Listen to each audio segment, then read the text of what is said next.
Hi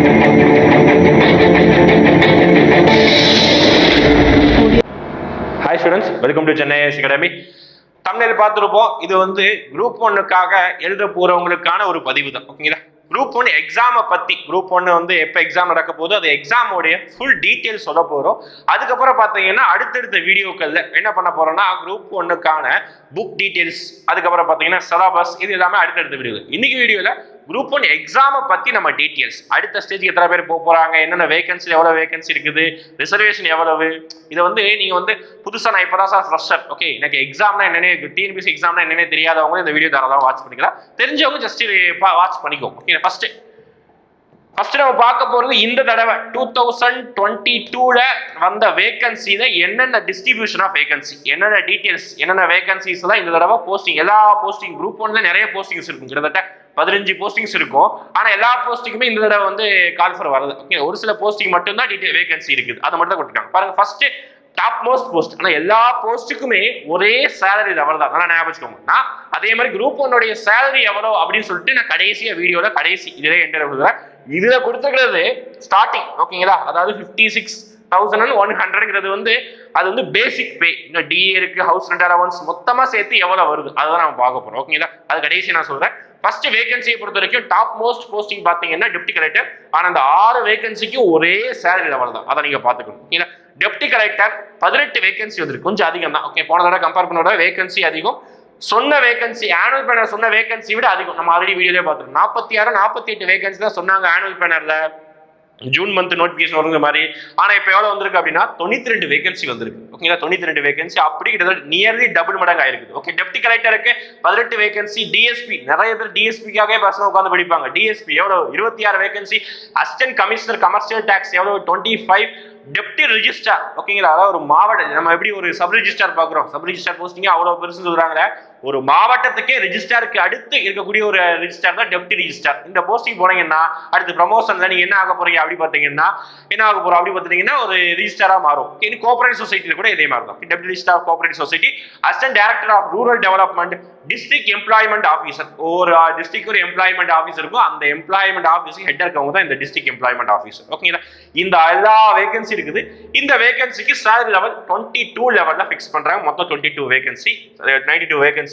அப்புறம் main point கொடுத்துருக்காங்க பாருங்க, the number of vacancy notified is approximate, நல்லா ஞாபகம் வச்சுக்கோங்க, and liable for modification. modificationனா நாளைக்கே 92 என்ன ஆகலாம்னா 150 ஆகலாம், இன்க்ரீஸ் பண்ணலாம், வாய்ப்பு இருக்குது. ஓகேங்களா? the publication of result, பாருங்க, no modification before the publication of result of the preliminary examination. prelims examination உடைய ரிசல்ட் வருவதற்கு முன்னாடி வரைக்கும் வேகன்சி அதிகபட்சம் கூடுவதற்கான வாய்ப்பு இருக்குங்கிற நோட் பாயிண்டா சொல்லிருக்காங்க. அதுதான் மேக்ஸிமம். ஒரு சில டைம்ல தான் வந்து ஒரு 80 வேகன்சி என்ன விட்டாங்க, ஆனா ப்ரிலிம்ஸ் ரிசல்ட்டுக்கு முன்னாடி என்ன பண்ணிட்டாங்கன்னா 120 வேகன்சியா மாத்திட்டாங்க. அப்ப இந்த மாதிரி வர்றதுக்கான வாய்ப்பு இருக்குது, அதனால இன்க்ரீஸ் பண்றாங்க. அடுத்து இந்த வருஷம் டேட் ஆஃப் அப்ளிகேஷன், முக்கியமான தேதிகள் எப்போ ஸ்டார்ட் ஆகுது, எப்போ லாஸ்ட் டேட், அதுதான் இங்க பாருங்க. டேட் ஆஃப் நோட்டிபிகேஷன் எப்போ வந்திருக்கு, 21ஆம் தேதி வந்தது. ஓகேங்களா? இப்போதான் ஒரு வாரத்துக்கு முன்னாடி. லாஸ்ட் டேட் எப்போ அப்படின்னா ஆகஸ்ட் மந்த் 22 தான் லாஸ்ட் டேட். ஓகேங்களா? ஞாபகம் அதுக்குள்ள அப்ளை பண்ணிடணும். லாஸ்ட் டேட் வரைக்கும் வெயிட் பண்ணாதீங்க, ஒரு 16-15 ரேஞ்சிலே அப்ளை பண்ணிருங்க. ஓகே, அடுத்து அப்ளிகேஷன் கரெக்ஷன். இந்த தடவை தான் டிஎன்பிஎஸ்சில ஃபர்ஸ்ட் டைமா அப்ளிகேஷன் பண்ணதுக்கு அப்புறம் நம்மளுடைய அப்ளிகேஷன்ல சின்ன சின்ன கரெக்ஷன்ஸ் இருந்தாலும் பண்ணிக்கலாம் அப்படின்னு சொல்லிட்டு after the end of application டேட்டுக்கு அப்புறம் ஒரு 3 நாள் கேப் விட்டுருக்கணும். 27, 28, 29 3 நாள் கேப்ல நீங்க தாராளமா நீங்க என்ன பண்ணலாம்னா உங்க அப்ளிகேஷன்ல ஏதாவது சேஞ்சஸ் பண்ணிக்கலாம். நேமோ எது சேஞ்ச்னாலும் நீங்க பண்ணிக்கலாம். ஓகே, ஏதாவது தப்பா இருந்தா மட்டும். ஏன்னா வந்து அப்ளிகேஷன் போடும்போது நிறைய பேர் டிஸ்குவாலிஃபை ஆயிடுறாங்க தப்பா டீடைல்ஸ் கொடுத்ததுனால. அடுத்து ப்ரிலிம்ஸ் எக்ஸாம் டேட்டை பொறுத்த வரைக்கும் 30ஆம் தேதி வச்சிருக்காங்க. ஓகேங்களா? 30ஆம் தேதி அக்டோபர் மாதம் வச்சிருக்காங்க கடைசி. மேபி இதுக்கு முன்னாடியே வந்து குரூப் 2 மெயின்ஸ் நடக்குவதற்கான வாய்ப்பு இருக்குது. பார்ப்போம், ரிசல்ட் வந்ததுக்கு அப்புறம் பார்த்துக்கலாம். அது டேட் ஆஃப் மெயின்ஸ் எக்ஸாமினேஷன் எப்போ பார்த்தீங்கன்னா இது எழுதுனதுக்கு அப்புறம் ரிசல்ட் வருவதற்கு எப்படி ஒரு 60 டேஸ், 2 மாசம், அது 1.5 மாசமா தான் ஆகும். அது நடந்ததுக்கு அப்புறம் ஒரு 90 டேஸ் கேப் விட்டு எக்ஸாம் வைப்பாங்க. மேக்ஸிமம் நம்ம எப்போ எதிர்பார்க்கலாம் அப்படின்னா ஒரு மார்ச், ஏப்ரல் அந்த ரேஞ்சில் என்ன எதிர்பார்க்கலாம்னா மெயின்ஸ் எக்ஸாம் எதிர்பார்க்கலாம். ஓகேங்களா? இது வந்து இம்பார்ட்டன்ட் டேட்ஸ். டேட்ல நீங்க நோட்டிபிகேஷன் எண்டிங் டேட்டோ, அது அப்ளிகேஷன் எண்டிங் டேட்டோ ப்ரிலிம்ஸ் டேட்டும் வந்து முக்கியம். அடுத்து குவாலிஃபிகேஷன். என்ன சார் குரூப் 1 குவாலிஃபிகேஷன் புதுசா பாக்குறவங்க என்ன சார் குவாலிஃபிகேஷன்? ஏஜ் குவாலிஃபிகேஷனை பொறுத்த வரைக்கும் மினிமம் 21 வயசு, அதான் ஒரு டிகிரி முடிச்சோம்னா 21 வயது ஆக போகுது. ஓகேங்களா? அப்ப 21 வயசு வந்து கம்ப்ளீட் ஆயிருக்கு. அது ஒண்ணு. மேக்ஸிமம் ஏஜ் என்ன சார் அப்படின்னா ஜென்ரலுக்கு நல்ல ஞாபகம் வச்சுக்கோங்க. இப்ப இந்த தடவை மாற்றம் இருக்குது. ஜென்ரல் அதாவது ஓசி சொல்றாங்கல்ல, அதர் கம்யூனிட்டி, அந்த பீப்புளுக்கு 34 ஏஜ், 34 வயசு வரைக்கும் மேக்ஸிமம் ஏஜ். அதுதான் இதுக்கு முன்னாடி 32 இருந்து இப்போ 34. அதே இது ஓசி இல்லாம SC, SCA, ST, MBC, DC, அப்புறம் பாத்தீங்கன்னா பிசி, பிசிஎம், இந்த மாதிரி விடோஸ், இவங்க எல்லாரும் யாரா இருந்தாலும் 39 ஏஜ் தான் மேக்ஸிமம் ஏஜ் லிமிட். 39 ஏஜ் வரைக்கும் எழுதிக்கலாம், தாராளமா எழுதிக்கலாம். ஓகே, அதே மாதிரி இதுக்கும் அதே தான், சேம் ஏஜ் லிமிட். ஒரே ஒரு இது மட்டும், அதாவது அசிஸ்டன்ட் கமிஷனர் போஸ்டிங்க்கு பிஎல் டிகிரி படிச்சா மட்டும் அவங்களுக்கு 1 வருஷம் எக்ஸ்ட்ரா ரிலாக்ஸேஷன், வேற எதுவுமே கிடையாது. இது வந்து நார்மல் ஏஜ் ரிலாக்ஸேஷன். நார்மலா ஏஜ் எவ்வளவு இருக்குங்கிறது வந்து ஓகேங்களா. இதுலயே ஒரு சில கேட்டகரி பீப்புள் இருக்கு. ஃபார் எக்ஸாம்பிள் டிஃபரெண்ட்லி ஏபிலிட்டி பர்சனா இருந்தாங்கன்னா, ஊனமுற்றவர்களா இருந்தாங்கன்னா, அவங்க மாற்றுத்திறனாளிகளா இருந்தாங்கன்னா அவங்களுக்கு என்ன ஏஜ்னா 49 ஏஜ். இதெல்லாம் மேக்ஸிமம் ஏஜ். ஓகே, 49 வயசு வரைக்கும் எழுதிக்கலாம். ஓகேங்களா. எக்ஸ் சர்வீஸ்மேன், நிறைய பேர் வந்து எக்ஸ் சர்வீஸ்மேனா இருப்பாங்க, குரூப் 4 எல்லாம் படிச்சிருப்பாங்க. அவங்க குரூப் 1 எழுதணும் ஆசைப்பட்டா டிகிரி வச்சிருந்தீங்கன்னா என்ன பண்ணானா 55 ஏஜ் வரைக்கும் எழுதிக்கலாம், தாராளமா எழுதிக்கலாம். ஓகேங்களா. இதுதான் வந்து ஏஜை பொறுத்த வரைக்கும் நமக்கு நிறைய கன்ஃபியூஷன் வராது. 21 தான் மினிமம், மேக்ஸிமம் 39. நிறைய பேர் இந்த கம்யூனிட்டியில் வரீங்க 39 இருக்கும் போது, அவ்வளவுதான். ஓகேங்களா. இது இந்த வருஷம் நோட்டிபிகேஷன் சேஞ்சஸ். இதுக்கு முன்னாடி 37 இருந்து 39. ஏன்னா கோவிட் காரணமாக 2 வருஷம் வந்து நோட்டிபிகேஷனே வரல. அதனால 2019 நோட்டிபிகேஷன் வந்து அதுக்கப்புறம் இப்பதான் வருது. ஓகே, அதனால இதை கருத்தில் கொண்டு 39 வச்சிருக்காங்க. மேபி அடுத்த வருஷம் என்ன நோட்டிபிகேஷன் வந்துச்சுன்னா அதை 37 மாற்றுவதற்கான வாய்ப்பு இருக்குது. ஆஸ் யூசுவல் ஏஜ் பார்த்தீங்கன்னா 37 தான். இந்த தடவை தான் ரிலாக்ஸேஷன் பண்ணிருக்காங்க. Next educational qualification. டவுட்டே இல்லை, ஒரே ஒரு டிகிரி, சிங்கிள் டிகிரி இருந்தாலே போதும். சார் எம்ஏ படிச்சிருக்கணும், பிஹெச்டி படிச்சிருக்கணும், எதுவும் தேவையில்லை. சிங்கிள் டிகிரி இருந்தா போதும். அந்த டிகிரி யூஜிசியால் ரெகனைஸ் பண்ண டிகிரியா இருந்தா போதும். அதுதான் இங்க சொல்றாங்க. University grants commission. ஏன் சார் இதை அழுத்தி சொல்றீங்க அப்படின்னா, சமீப காலங்கள்ல ஒரு சில யூனிவர்சிட்டியோட டிகிரி வந்து என்ன ஆயிடுச்சுன்னா இன்வேலிட் சொல்ல முடியாது, யூஜிசியால அங்கீகரிக்கப்படாத அந்த யூனிவர்சிட்டியா மாறிடுச்சு. அதனால அந்த டிகிரி வந்து செல்லாதுங்கிற மாதிரி வந்து நம்மளுடைய எக்ஸாமுக்கு வந்து ஆகுது. ஓகேங்களா. அதனால அந்த அந்த அந்த டிகிரி வச்சிருந்தீங்கன்னா கொஞ்சம் வந்து டவுட் தான். ஓகேங்களா. ஏன்னா அது யூனிவர்சிட்டியால அங்கீகரிக்கப்படுது, யூஜிசியால அங்கீகரிக்கப்படாம இருக்குது. மேபி அது கோர்ட்ல கேஸ் நடக்குது, அதுக்குள்ள ஜட்ஜ்மெண்ட் வந்துடுச்சுன்னா அதை வச்சு அப்ளை பண்ணலாம். இல்லைன்னா நீங்க நார்மல் டிகிரி வச்சு அப்ளை பண்ணணும் குரூப் 1க்கு. ஓகேங்களா. அடுத்து பாத்தீங்கன்னா ப்ரிஃபரன்ஷியல் குவாலிஃபிகேஷன் சொல்றாங்க. அதெல்லாம் ஞாபகம் வச்சுக்கோங்க. ப்ரிஃபரன்ஷியல் குவாலிஃபிகேஷன்னா இந்த குவாலிஃபிகேஷன் இருக்கிறவங்க மட்டும்தான் இந்த போஸ்டிங் போகணுங்கிற மாதிரி நீங்க நினைச்சக்கூடாது, தப்பு. ஓகேங்களா. பேசிக் எல்லா போஸ்டிங்க்கும் குவாலிஃபிகேஷன் டிகிரி தான். ஆனா இந்த குவாலிஃபிகேஷன் இருந்ததுன்னா அந்த போஸ்டிங்க்கு எக்ஸ்ட்ரா ப்ரிஃபரன்ஸ் கொடுப்பாங்க, வேற எதுவுமே கிடையாது. ஓகே, எக்ஸ்ட்ரா ப்ரிஃபரன்ஸ் தான். ஃபார் எக்ஸாம்பிள் டிஎஸ்பி ஆகணும் ஆசைப்படுறீங்க, எனக்கு டிஎஸ்பி வேணும் அப்படிங்கிறவங்க என்ன எது வச்சிருந்தா, அதாவது preference shall be given candidates who possess national awards for physical efficiency. National award ஏதாவது வச்சிருந்தாங்கன்னா, ஓகேதா, அதாவது பாடி பில்டிங் ஏதாவது பிசிக்கல் எஃபிஷியன்சிக்கு நேஷனல் அவார்டு ஏதாவது வச்சிருந்தாங்கன்னா அவங்களுக்கு ப்ரிஃபரன்ஸ் தான். நல்லா ஞாபகம் வச்சுக்கோங்க. ப்ரிஃபரன்ஸ் வேற, ரிசர்வேஷன் வேற. ரிசர்வேஷன்னா கண்டிப்பா கொடுத்தாகணும்.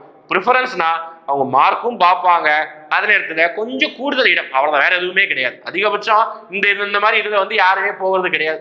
நார்மல் டிகிரி வச்சு தான் எல்லாருமே போயிட்டு இருக்காங்க. அதனால இது இருந்ததுன்னா உங்களுக்கு நல்ல லாபம் படிச்சோம். இதுவும் இருந்து நம்ம நல்லவும் படிச்சிருக்கோம்னா ஈஸியாக உள்ள போகலாம், அதுதான். ஆனால் இது இருந்தாதான் போகணுங்கிற கட்டாயம் கிடையாது, ப்ரிஃபரன்ஸ் தான் அது. ஓகே, அடுத்து அசிஸ்டன்ட் கமிஷனர், அதாவது கமர்ஷியல் டாக்ஸ்ல பார்த்தீங்கன்னா degree both in commerce law degree அப்படி படிச்சிருந்தா preference. Second difference degree both in commerce, அப்புறம் காமர்ஸ், இந்த காமர்ஸ் டிகிரி வச்சிருந்தீங்கன்னா அவங்களுக்கு ப்ரிஃபரன்ஸ் ஃபார் அசிஸ்டன்ட் கமிஷனர், ஏன்னா அந்த டிபார்ட்மெண்டோடையது. அடுத்து டிஸ்ட்ரிக்ட் எம்ப்ளாய்மெண்ட் ஆஃபீஸருக்கு எக்கனாமிக்ஸ், எஜுகேஷன், சோசியாலஜி, ஸ்டாட்டிஸ்டிக்ஸ் படிச்சீங்கன்னா ப்ரிஃபரன்ஸ். அடுத்து அசிஸ்டன்ட் டைரக்டர் ரூரல் டெவலப்மெண்ட் வச்சிருந்தீங்க இருக்கிறவங்களுக்கு post graduate degree in rural service of the Gandhigram rural institute Madurai district இருக்கக்கூடிய காந்தி கிராம யூனிவர்சிட்டியில் டிகிரி படிச்சிருந்தீங்கன்னா அதுக்கு ப்ரிஃபரன்ஸ். ஓகேங்களா. இதுதான். அடுத்து டிஎஸ்பியில பிசிக்கல் குவாலிஃபிகேஷன் மட்டும் இருக்குது. டிஎஸ்பி ஆகணும் ஆசைப்படுறவங்களுக்கு மட்டும் எப்படி நம்ம போலீஸுக்கு ஹைட்டு, ஓகே, செஸ்ட் பார்க்குறோமா அதே மாதிரி இங்க பிசிக்கல் ரன்னிங் எதுவும் கிடையாது. டிஎஸ்பி இங்க ரன்னிங்கோ ரோப் கிளைம்பிங்கோ எதுவுமே கிடையாது. ஓகேங்களா. ஆனா ஹைட் மட்டும் இருக்கும், அவ்வளவுதான். ஓகேங்களா. Height not less than 165 centimetre, chest ஓகேங்களா 86 சென்டிமீட்டர் கிட்ட அரௌண்ட் இருந்தாலே போதும். ஓகேங்களா. அவ்வளவுதான். அப்புறம் விருந்தினர் ஒரு 5 சென்டிமீட்டர் எக்ஸ்ட்ரா இருக்கணும், அவ்வளோ, வேற எதுவுமே கிடையாது. ஓகே, ஃபார் உமனுக்கு 155 சென்டிமீட்டர் வந்து ஹைட் இருந்தால் மட்டுமே போதும். Okay, next fees details. Fees details பொறுத்த வரைக்கும் சேம் தான், அதிகமாக எதுவுமே ஃபீஸ் கிடையாது. உங்களுக்கே தெரியும், நார்மலாக ஃபர்ஸ்ட் ரெஜிஸ்டர் ஓடிஆர் ரெஜிஸ்டர் பண்ணி ஒரு 3 தடவை எக்ஸாம் அப்ளை பண்ணும்போது ஃபீஸே கிடையாது, எக்ஸம்ஷன் தான். அதுலேயும் பார்த்தீங்கன்னா வீடியோக்கு எக்ஸாம்ஷன் நிறைய பேருக்கு எக்ஸாம்ஷன் இருக்குது. அதனால ரிஜிஸ்ட்ரேஷன் ஃபீஸை பொறுத்த வரைக்கும் நார்மலாக 150 தான், வேறு எதுவும் பெரிய மாற்றம் ஃபீஸ் ஒன்றும் எடுக்க கிடையாது. எக்ஸாம் பேட்டர்ன் ரொம்ப முக்கியமான ஒரு எக்ஸாம் பேட்டர்ன். ஓகே, இதுதான் மெயின் புதுசாக எழுதுறவங்களுக்கு. எக்ஸாம் பேட்டர்னை பொறுத்த வரைக்கும் 3 ஸ்டேஜ். 1 ப்ரிலிம்ஸ் முதல்நிலை தேர்வு அப்படிங்கிறாங்க, 2வது மெயின்ஸ் முதன்மை தேர்வு அப்படிங்கிறாங்க, 3வது இன்டர்வியூ. ஓகே, ஓரல் இன்டர்வியூங்கிறாங்க. ஓகே, 3 ஸ்டேஜ் கடந்தாதான் உங்களுக்கு நீங்க குரூப் 1 அதிகாரி. நல்லா ஞாபகம் வச்சுக்கோங்க, 3 ஸ்டேஜையும் கடந்து போகணும். இதுல ப்ரிலிம்ஸ் அப்படிங்கிறது பாத்தீங்கன்னா ஸ்கிரீனிங் டெஸ்ட் அப்படின்னு சொல்லுவாங்க. ஜஸ்ட் உங்களை வந்து தேவையில்லாதவர்களை எலிமினேட் பண்ணுவதற்காக மட்டும்தான் ஸ்கிரீனிங் டெஸ்ட் ப்ரிலிம்ஸ். அடுத்து மெயின்ஸ் தான் உங்களுக்கு வந்து போஸ்டிங், நீங்க எந்த போஸ்டிங் வாங்க போறீங்க, நீங்க ஜாப் கிடைக்க போதெல்லாம் டிட்டர்மெண்ட் பண்ண போறது மெயின்ஸ் தான். ஓகே, இன்டர்வியூ அப்படிங்கிறது வந்து நீங்க முடிச்சுட்டு நீங்க இந்த போஸ்டிங் போக போறீங்க கன்ஃபார்ம் பண்ணக்கூடிய ஒரு லெவல் தான் இன்டர்வியூ. ஓகேங்களா, ஃபர்ஸ்ட் ப்ரிலிம்ஸ்க்குரிய சிலபஸ் பார்க்க, சாரி டாபிக் பார்க்கலாமா? ப்ரிலிம்ஸை பொறுத்த வரைக்கும் இதுதான் pattern. 175 questions plus 25 questions equal to 200 questions, அவ்வளவுதான். ஓகேங்களா, 175 கொஸ்டின் எதுல இருந்து வரப்போகுது? ஜிஎஸ்ல இருந்து வரப்போகுது. 25 கொஸ்டின் எதுல இருந்து வரப்போகுது? ஆப்டிடியூட்ல இருந்து வரப்போகுது. 200 கொஸ்டின் மொத்தமா. ஓகே, அதுதான் டோட்டல் நம்பர் ஆஃப் கொஸ்டினை பொறுத்த வரைக்கும் 200 கொஸ்டின்ஸ் இருக்குது. ஜிஎஸ் 175. அந்த ஜிஎஸ்லயே பாத்தீங்கன்னா கன்ஃபார்ம் ஒரு 25 கொஸ்டின் எங்க இருந்து வரப்போகுதுன்னா கரண்ட் அஃபேர்ஸ்ல இருந்து 25 கொஸ்டின்ஸ். மீதி 25 கொஸ்டின்ஸ் பாத்தீங்கன்னா எதுல இருந்து பாத்தீங்கன்னா ஆப்டிடியூட். மொத்தமா 200 கொஸ்டின்ஸ். ஓகேங்களா, ஓகே, அடுத்து ப்ரிலிம்ஸ் பார்த்து முடிச்சாச்சு. அடுத்து நம்ம பாக்குறது பாத்தீங்கன்னா ப்ரிலிம்ஸ்லயே நான் சொல்லியிருந்தோம்ல 200 கொஸ்டின் கேட்கிறாங்க. அந்த 200 கொஸ்டின்ஸ்லயுமே எந்தெந்த யூனிட்ல இது வரைக்கும் அதிகமா கேட்டுக்கிறாங்க. ஓகேங்களா, மோஸ்ட் ஆஃப் ஆல் சிலபஸ் தெரிஞ்சுக்கணும். மொத்தம் 10 யூனிட் இருக்குது. ஓகேங்களா, டிஎன்பிஎஸ்சி குரூப் 1க்கான சிலபஸ், ப்ரிலிம்ஸ் சிலபஸ் மொத்தம் 10 யூனிட், 10 அலகுகளாக பிரிச்சிருக்காங்க. யூனிட் 1 சயின்ஸ், யூனிட் 2 பார்த்தீங்கன்னா கரண்ட் அஃபேர்ஸ், இந்த மாதிரி 10 யூனிட் பிரிச்சிருக்காங்க. 10வது யூனிட், ஓகே, 10th யூனிட் என்ன அப்படின்னு பார்த்துக்கிட்டீங்கன்னா 10th யூனிட் தான் மேக்ஸ். ஓகேங்களா, அதுக்கு மட்டும் தனியா 25 கொஸ்டின் கட்டாயமா கேட்பாங்க. 25 கொஸ்டினுக்குள்ளே கிடையாது, கம்பல்சரி 25 கொஸ்டின் கேட்டுருவாங்க. ஓகேங்களா, இதுதான் வந்து இந்த இதுக்குரியது. ஓகேங்களா, அப்ப மீதி என்னென்ன யூனிட்டுக்கு 2020 நடந்த எக்ஸாம், அதாவது ப்ரீவியஸ் இயர் இதுக்கு முன்னாடி நடந்த எக்ஸாம்ல எத்தனை கொஸ்டின்ஸ் கேட்டாங்க? 2021 நடந்தது. அந்த எக்ஸாம்ல எத்தனை கொஸ்டின் எந்தெந்த யூனிட்ல எத்தனை கொஸ்டின் கேட்டாங்கன்னா பார்க்க போறோம். அதிகமா எந்த யூனிட்டுக்கு வெயிட்டேஜ் கொடுத்தாங்க அப்படி பார்த்தீங்கன்னா யூனிட் 8க்கு தான் அதிகமான வெயிட்டேஜ். யூனிட் 8 என்ன யூனிட் சார் அப்படின்னா தமிழ்நாடு கல்ச்சர். ஓகேங்களா, தமிழ்நாடை பத்தி அதிகமாக படிப்பீங்க, திருக்குறள் அதை பத்தி அதிகமாக படிப்பீங்க, தமிழ் இங்கிலீஷ் 2 லாங்குவேஜ்லையும் படிச்சுக்கலாம். ஓகேங்களா, அப்ப யூனிட் 8க்கு 48 கொஸ்டின் போன தடவை கேட்டாங்க. இப்போ இந்த தடவையும் அதே மாதிரி கண்டிப்பா ஒரு 30 கொஸ்டின்ஸ்க்கு மேல அது எதிர்பார்க்கலாம். ஓகேங்களா, 48 அளவுக்கு ஒரு மாதிரி இல்லை, ஆனால் 30 கொஸ்டின்ஸ்க்கு மேல. போன தடவை இதுல இருந்து மட்டுமே பெரியாருங்கிற ஒரு நபரை பத்தி மட்டுமே ஒரு 5-6 கொஸ்டின் கேட்டிருந்தாங்க, ஒரே ஒரு சிங்கிள் பர்சனை பத்தி. அப்போ அந்த அளவுக்கு இந்த யூனிட்டுக்கு வெயிட்டேஜ் தான். அடுத்து மேக்ஸ், அது நம்ம டவுட்டே வேணா 25 கொஸ்டின். அடுத்து கரண்ட் அஃபேர்ஸ், சிஏனா 2வது யூனிட் கரண்ட் அஃபேர்ஸ். கரண்ட் அஃபேர்ஸ்லையும் போன 25 கொஸ்டின் கேட்டாங்க. இந்த தடவை அதே மாதிரி எதிர்பார்க்கலாம். ஓகே, மினிமம் ஒரு 20ல இருந்து ஒரு 28, 27 வரைக்கும் எதிர்பார்க்கலாம். அதிகமாக கூட ஆகும். ஓகேங்களா, 20 கீழே போகாது கரண்ட் அஃபேர்ஸ். நடப்பு நிகழ்வுகள் ரொம்ப ரொம்ப முக்கியம். அடுத்து பாலிட்டி, அதுக்கு அடுத்த வெயிட்டேஜ் பார்த்தீங்கன்னா பாலிட்டி தான். ஓகே, பிரசிடென்ட் அது நிறைய படிப்பீங்க, அது 24 கொஸ்டின். Science 17 questions. ஹிஸ்டரியை பொறுத்தவரை 2 யூனிட் வரும். ஓகேங்களா, அதுல வந்து ஐயனம் தனியாக இருக்குது, அதுக்கு 10 கொஸ்டின்ஸும். ஹிஸ்டரி குப்தர்கள் முகலாயர்கள் இந்த மாதிரி படிப்போம், அது 14 question. Geography 15, economy 12, unit 9 Tamil Nadu administration 12, last ஐயனும் 10 கொஸ்டின்ஸ். இந்த மாதிரி மொத்தம் 200 கொஸ்டின்ஸும் இந்த மாதிரி டிஸ்ட்ரிபியூஷன்ல வந்து பிரியுது. ஓகேங்களா, இதுதான் வந்து. ஓகே, அடுத்து இப்போ வந்து ஓகே சார் நான் ப்ரிலிம்ஸ் எழுதியாச்சு, ப்ரிலிம்ஸ் நீங்க வந்து எழுதி முடிச்சிட்டீங்க. 200 கொஸ்டின் 200 கொஸ்டின் வந்து நீங்க என்ன செய்யலாம், 200 கொஸ்டின் அட்டன் பண்ணலாம். ஏன்னா நோ மைனஸ் மார்க், நல்லா ஞாபகம் வச்சுக்கோங்க. நெகட்டிவ் மார்க் கிடையாது. பேங்க் எக்ஸாம் கேள்விப்பட்டவங்க, எஸ்எஸ்சி எக்ஸாம் எல்லாம் கேள்விப்பட்டிருப்பீங்க, அதான் மைனஸ் மார்க் இருக்கு. ஒரு கொஸ்டின் அட்டன் பண்ணி அது தப்பாயிட்டுனா மைனஸ் பண்ணுவாங்க உங்க டோட்டல் மார்க். ஆனா இங்க அந்த மாதிரி மைனஸ் மார்க் எதுவுமே கிடையாது. அதனால ஓஎம்ஆர்ல நீங்க 200 கொஸ்டின் அட்டன் பண்ணிட்டு வந்துடலாம். ஓகே, விடை தெரியவில்லை ஆப்ஷன் கூட போட வேணாம், ஏபிசிடி ஏதாவது ஒரு ஆப்ஷன் கூட போட்டு மொத்தம் 200 கொஸ்டின் அட்டன் பண்ணிட்டு வந்துடணும். இந்த 200 கொஸ்டின்ஸ்ல நீ எத்தனை கொஸ்டின்ஸ் மேல போட்டீங்கன்னா நீங்க சேஃபா ஆவீங்க அப்படின்னு சொல்றோம். ஓகே, எத்தனை கொஸ்டின்ஸ் மேல அப்படின்னா ஒரு 143 பிளஸ் அப்படின்னு சொல்றோம். ஓகே, அது கொஸ்டினோட லெவலை பொறுத்து மாறுபடும். ஓகே, ஒரு 140 அபோவ் வச்சுக்கோங்க, அது 143 அபோவ் போட்டீங்கன்னா கரெக்டா நீங்க வந்து ஆன்சர் பண்ணிட்டீங்கன்னா கம்பல்சரி நீங்க ப்ரிலிம்ஸ் தாண்டி எங்க போயிருவீங்க, மெயின்ஸ் அப்படிங்கிற ஸ்டேஜ்க்கு தாராளமா போயிடலாம். இப்போ 200 கொஸ்டின்ஸ்க்கு ஜஸ்ட் 140 தான். அப்போ கிட்டத்தட்ட பாத்தீங்கன்னா ஒரு 70%, 100க்கு பொறுத்த வரைக்கும் எவ்வளவு 100க்கு 70 மார்க் எடுக்கிறோம், அவ்வளவுதான். இந்த மாதிரி நீங்க ஞாபகம் வச்சுக்கோங்க. ஸ்கூல்ல எப்படி 100க்கு 35 எடுக்கிற மாதிரி 100க்கு 70 மார்க் எடுத்தோம்னாலே நம்ம பிரிலிம்ஸ்ல இருந்து மெயின்ஸுக்கு போயிடலாம். பிரிலிம்ஸ் தான் அதிகமான மெம்பரை வந்து டெலிட் பண்றது. ஓகேங்களா? என்னன்னா சும்மா படிக்கிறவங்க தான் வந்து எக்ஸாம் எழுத வருவாங்க. ஓகேங்களா? அவங்க என்ன செய்வாங்க, எலிமினேட் பண்ணிடும். ஓகேங்களா? அதுதான் இங்க. அடுத்து ப்ரிலிம்ஸ் முடிஞ்சதுக்கு அப்புறம் ரிசல்ட் வெளியிடுவாங்க. ப்ரிலிம்ஸ் முடிஞ்சதுக்கு அப்புறம் எத்தனை பேர் மெயின்ஸுக்கு போறாங்க, எத்தனை பேர் மெயின்ஸ் பிலிம்ஸ் முடிஞ்சதுக்கு அப்புறம் எத்தனை பேர் மெயின்ஸுக்கு போறாங்க அப்படின்னா, மொத்தம் குரூப் 1 வேகன்சி இந்த தடவை வந்தது 92 வேகன்சி வந்திருக்கு. 92 வேகன்சி குரூப் 1க்கு இந்த தடவை வந்திருக்குது. எத்தனை பேர் இதை பாருங்க, will be 20 times. பெரிய பேராகிராஃப். அதாவது பிரிலிம்ஸ்ல இருந்து மெயின்ஸுக்கு போறவங்க 20 மடங்கு அதிகமா தேர்ந்தெடுப்பாங்க. அப்போ 92 into 20 அப்படின்னு போட்டோம்னா 18. ஓகே, அதாவது 1840 பேர், 1840 பேர் பிரிலிம்ஸ் முடிஞ்சு எதுக்கு போக போறாங்க, மெயின்ஸுக்கு போக போறாங்க. மெயின்ஸ் எழுதுறவங்க மொத்தம் 1840. இதுக்கு முன்னாடி எப்படி இருந்ததுன்னா, ஒரு போஸ்டிங்க்கு 50 பேர் தேர்ந்தெடுத்தாங்க. இதுக்கு முன்னாடி ஒரு போஸ்டிங்க்கு 50 பேர் தான் தேர்ந்தெடுத்தாங்க. ஆனா இப்போ ஒரு போஸ்டிங்க்கு 20 பேர் தான். ஏன் அப்படின்னா, அது 20 நிறைய பேர் எழுதுறாங்க, நிறைய பேர் எழுதுறவங்களுடைய பேப்பர் எவாலுவேட் பண்றது டைம் எடுக்குது. ஓகேங்களா? அதனால சிம்பிளா 1:20 முடிஞ்சது, அவ்வளவுதான். இது பண்ணிட்டாங்கன்னா இந்த மாதிரி கம்மியான வேகன்சி, கம்மியான மெம்பர் செலக்ட் பண்ணுவாங்க. ஈஸியா எக்ஸாமினேஷனோட ரிசல்ட் வெளியிட்டுருந்தோம், அதுக்காக தான். ஓகேங்களா? அப்போ இதுல மாற்றம் இது மட்டும். போன தடவை இருந்ததை விட இப்போ கம்மி பண்ணிருக்காங்க. Next mains examination pattern. Mains exam பொறுத்த வரைக்கும் எல்லாருமே கொஞ்சம் கஷ்டம் அப்படின்னு ஃபீல் பண்ணக்கூடிய ஒரு பேட்டர்னா மெயின்ஸ் தான். இன்டர்வியூ ஒரு சில பேர் கஷ்டம் இருக்கும், ஒரு சில பேர் ஈஸியா ஃபேஸ் பண்ணிடுவாங்க. ஆனா மெயின்ஸ் தான் கொஞ்சம் கஷ்டம். எழுதணும், நிறைய எழுதணும், எழுதி பழக்கணும், நிறைய புக்கு படிக்கணும், நிறைய டேட்டாவை மைண்ட்ல போட்டுக்கணும். ஓகே, இப்போ இந்த தடவை என்ன மாற்றம்னா எக்ஸ்ட்ரா பேப்பர் 1 ஆட் பண்ணிக்கலாம், அவ்வளவுதான். மொத்தம் 4 பேப்பர் மெயின்ஸுக்கு. Paper 1, paper 2, paper 3, paper 4. Paper 1 பொறுத்த வரைக்கும் 3 மணி நேரம் 100 மார்க் தான் வைக்கிறாங்க. என்ன அப்படின்னா தமிழ் எலிஜிபிலிட்டி. நம்ம குரூப் 2ல தமிழ் எலிஜிபிலிட்டி இருக்குல்ல, அதே மாதிரி இங்க தமிழ் எலிஜிபிலிட்டி. ஜஸ்ட் பாஸ் பண்ணா போதும். 100க்கு 40 மார்க் எடுத்தாலே போதும். ஓகே, எவ்வளவு? 100க்கு ஸ்கூல்ல எப்படி 100க்கு 35 எடுப்போம், அதே மாதிரி இங்க 100க்கு 40 எடுத்தாலே போதும். அடுத்து பேப்பர் 2, பேப்பர் 3, பேப்பர் 4. இது எல்லாத்துக்கும் 3 மணி நேரம் 250 மார்க். லாஸ்டா இதெல்லாம் பாஸ் பண்ணீங்கன்னா இன்டர்வியூக்கு பொறுத்த வரைக்கும் 1:2 ரேஷியோல செலக்ட் பண்ணுவாங்க. மெயின்ஸ் முடிஞ்சு பிரிலிம்ஸ் முடிஞ்சு மெயின்ஸுக்கு 1:20, மெயின்ஸ் முடிஞ்சு இன்டர்வியூக்கு 1:2. அதாவது 92 வேகன்சிக்கு இன்டு 2 184 பேரை வந்து தேர்ந்தெடுப்பாங்க. எங்க இன்டர்வியூக்கு 184 பேரை இன்டர்வியூ பண்ணுவாங்க. அதுல 92 பேரை மட்டும் செலக்ட் பண்ண போறாங்க. அதுதான் இங்க. ஓகே, டோட்டலா 850 மார்க்குக்கு எவ்வளவு எடுக்கிறீங்களோ அதுதான் நீங்க வந்து மெயின்ஸ்ல நீங்க இன்டர்வியூ என்னென்ன போஸ்டிங் வாங்க போறீங்க சொல்ல போறாங்க. ஓகே, மெயின்ஸோட சிலபஸ் பாருங்க. இதான் மெயின்ஸோட பேட்டர்ன் பார்த்துட்டோம். மெயின்ஸோட சிலபஸ்ல எக்ஸாம் என்னென்ன யூனிட் என்ன இருக்கு பாருங்க.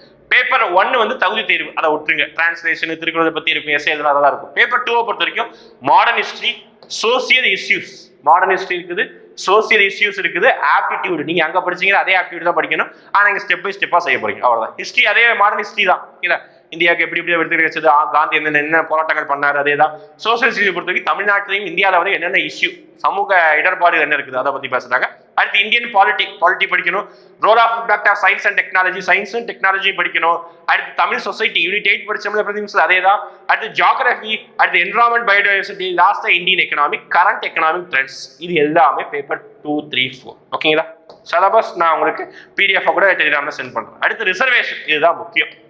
மொத்தம் இருக்கக்கூடிய போஸ்டிங் 92 போஸ்டிங்னா 92 போஸ்டிங்க்குமே நீங்க எலிஜிபிள் கிடையாது. அது ஞாபகம். ஒவ்வொருத்தவங்க ஒவ்வொரு போஸ்டிங் எலிஜிபிள். ஃபார் எக்ஸாம்பிள் இப்போ வந்து பாத்தீங்கன்னா பெண்களா இருந்தாங்கன்னா அவங்களுக்கு கிட்டத்தட்ட அதிகமான போஸ்டிங் வந்து எலிஜிபிளா மாறுவதற்கு வாய்ப்பு இருக்குது. ஆண்களா இருந்தாங்கன்னா கம்மி. ஏன் சார் அப்படி சொல்றீங்க அப்படின்னா, ரிசர்வேஷன்ல பெண்களுக்கு எவ்வளவு ரிசர்வேஷன் இருக்குது? 30% ரிசர்வேஷன் இருக்குது. 30% இடஒதுக்கீடு எங்க இருக்குது?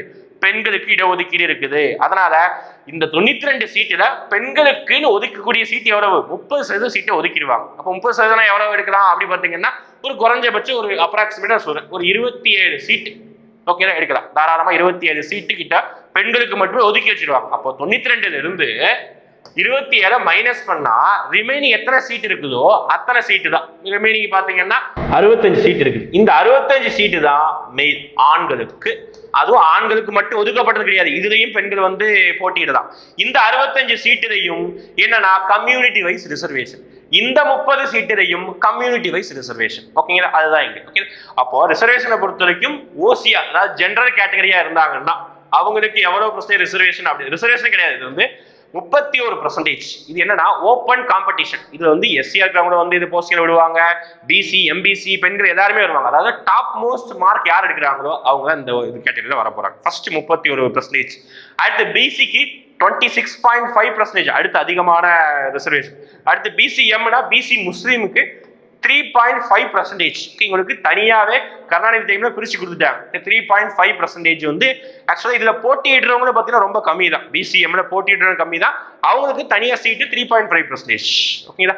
அடுத்து எம்பிசி டிஎன்சி 20%, எஸ்சிக்கு 15%, எஸ்சிலையும் எஸ்சிஏ அதாவது அருந்ததியர் அந்த கம்யூனிட்டிக்கு என்ன பாத்தீங்கன்னா 3%, அடுத்து எஸ்டிக்கு ஜஸ்ட் 1%. இதுதான் டிஸ்ட்ரிபியூஷன் ஆஃப் வேகன்சி. ரிசர்வேஷனை பொறுத்த வரைக்கும் தமிழ்நாட்டு ரிசர்வேஷன் 69% இருக்குது. மீதி 31% ஓப்பன் காம்படிஷன். எல்லாருமே அந்த காம்படிஷனுக்குள்ள வரலாம். ஓகேங்களா. அதுதான் அடுத்து லாஸ்டா சொல்லிருந்த சேலரி. ஓகே, சேலரியை பொறுத்த வரைக்கும் எவ்வளவு சேலரி இருக்கலாம் அதுதான் இந்த வீடியோ நம்ம சொல்றோம். எவ்வளவு சேலரி அப்படின்னா நமக்கு வந்து அந்த ஃபர்ஸ்ட் நம்ம இமேஜ்லயே பார்த்துருப்போம் பேசிக் பே. இதுதான் வந்து பேசிக் பே. பேசிக் பே என்னன்னா நீங்க வேலை பார்க்கறதுக்கு ஊதியம், அதுதான் பேசிக் பே. ஆனா நீங்க உங்க சொந்த ஊரை விட்டு எங்கேயோ வந்து வேலை பார்ப்பீங்க, அடிக்கடி வெளியே டிராவல் பண்ணுவீங்க, அப்புறம் உங்களுக்கு வேலை பார்க்கறதுனால உடம்பு வந்து டயர்ட் ஆகுமா ஆகாதா? கவர்மெண்ட் தான் எங்க வேலை பார்க்குறாங்க, இருந்தாலும் உடம்பு டயர்ட் ஆகும் அப்படின்னு சொல்லிட்டு உங்களுக்கு medical allowance, special allowance, house rent allowance, travel allowance சொல்லிட்டு நிறைய வந்து அலவன்ஸ் கொடுப்பாங்க. அதுதான் இங்க பார்க்கலாம். ஃபர்ஸ்ட் பாருங்க, ஃபர்ஸ்ட் டிஏ அப்படின்னா படிகள் சொல்லுவாங்க. செலவை வந்து உங்களோட வீட்டு செலவுகளை கொண்டு போகிறதுக்காக எக்ஸ்ட்ரா ஒரு 17% வந்து படிகள் டிஏ அப்படின்னு சொல்றாங்க. எவ்வளவு?